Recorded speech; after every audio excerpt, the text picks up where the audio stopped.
Facebook page থেকে access দেওয়ার জন্য প্রথমে হচ্ছে ফেসবুক ফ্রেন্ড হইতে হবে। এই পেজটা হচ্ছে আপনার যে ফেসবুক আইডির আন্ডারে সেইটা থেকে আমাকে ফ্রেন্ড রিকোয়েস্ট পাঠাবেন, আমি অ্যাকসেপ্ট করে নেব। হ্যাঁ, এরপরে আপনি আপনার পেজটাকে সুইচ করে নেবেন। আমি আমার পেজটাকে সুইচ করে নিয়েছি, অর্থাৎ পেজে আমি কিন্তু লগ ইন অবস্থায় আছি। এখন এখান থেকে আপনি আপনার প্রোফাইলের পরে ক্লিক করবেন। এখান থেকে দেখেন উপরের দিকে একদম উপরে ডান দিকে কোনায় এখান থেকে এখানে দেখেন পেজ স্ট্যাটাস, এখানে ক্লিক করব। এরপরে নিচের দিকে আসতে হবে পেজ অ্যাডমিন, এখান থেকে দেখেন টাস্ক অ্যাক্সেস দেওয়ার জন্য নিচের দিকে দেখেন ডান দিকে দেখেন অ্যাড নিউ, এখানে হচ্ছে ক্লিক করতে হবে। আপনার ক্লিক করবেন, এখান থেকে আমি নেক্সট ক্লিক করলাম। এখান থেকে হচ্ছে আমি যে ফেসবুক আইডিটা আপনাকে দিয়েছি সেটা এখানে সার্চ করবেন। প্রথমে ফ্রেন্ড হয়ে নিতে হবে, নইলে কিন্তু এখানে আসবে না।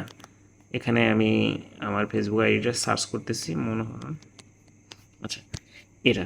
এখান থেকে আপনি যে তিনটা অপশন দেবেন, ইনসাইটস এটা অন করবেন, অ্যাডস অন করবেন, আর কন্টেন্টটা অন করবেন।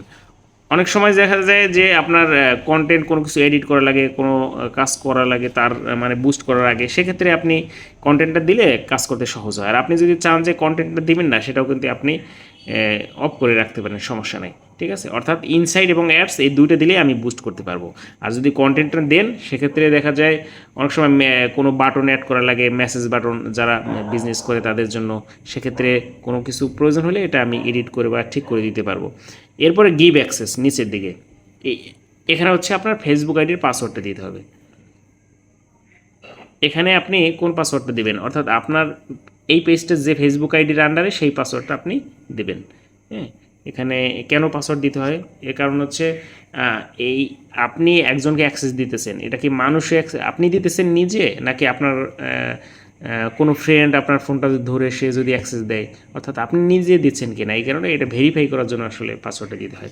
আপনি এখানে পাসওয়ার্ডটা দিয়ে দেবেন, আমি পাসওয়ার্ডটা দিয়ে দিচ্ছি। এরপরে কনফার্ম ক্লিক করতে হবে।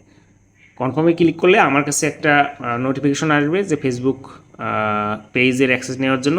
এদিকে দেখেন, এই যে নিচে এদিকে লেখা আছে ইনভাইট এক্সপায়ার্ড ইন 30 days, অর্থাৎ 30 দিনের মধ্যে এটা আমি অ্যাকসেপ্ট করতে পারবো। আমার কাছে নোটিফিকেশন আসলে সেটা আমি অ্যাকসেপ্ট করে নেব, তখন হচ্ছে আমি বুস্টও করতে পারবো।